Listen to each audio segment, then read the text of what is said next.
હાય, હું ધર્મેશ વાજા. અત્યારે PSI paper 2ના marks જાહેર થઈ ગયા છે, જેમાં 8,700થી વધુ વિદ્યાર્થીઓને 40થી વધુ માર્ક્સ આવ્યા છે. એટલે એટલા લોકો ક્વોલિફાય થયા છે, 8,700થી વધુ લોકો. અને બીજા બધા 41,000 છોકરાઓને 40,000 જેટલા છોકરાઓને 40થી ઓછા માર્ક્સ આવ્યા છે.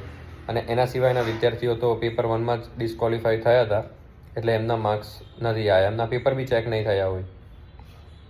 તો હવે મારા કેટલા માર્ક્સ આવ્યા છે એની વાત કરું તો મારે પેપર 2માં 50 માર્ક્સ આવ્યા છે અને પેપર 1માં મારા હતા 168.75. બંનેના ભેગા થઈ મારા માર્ક્સ થાય છે 218.75, જે મને ક્યાંક ના ક્યાંક ઓછા લાગે છે કે મારા માર્ક્સ 4થી 5 માર્ક્સ ઓછા છે. 4-5 માર્કની શોર્ટેજ પડી છે મને પીએસઆઈ બનવા માટે. પણ હજી સુધી ફાઇનલ મેરિટ આવ્યું નથી, એટલે આપણે ખાલી આશા રાખી શકીએ કે આપણું નામ આવી જાય. બાકી પર્સનલી તો મને 4-5 માર્ક્સ ઓછા લાગે છે કે ભાઈ 224, 223, 225 આની આસપાસ ક્યાંક મેરિટ રહેશે ઓબીસીનું. ફાઇનલ મેરિટ તો હવે 15 દિવસમાં આવી જશે.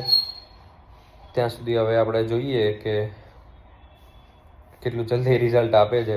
નવી ભરતીની તો તૈયારી આપણે ચાલુ કરી દીધી છે. આમાં થાય તો સારામાં સારું, ના થાય તો આવતી ભરતીમાં પીએસઆઈ લેવાનો ટ્રાય કરીશું.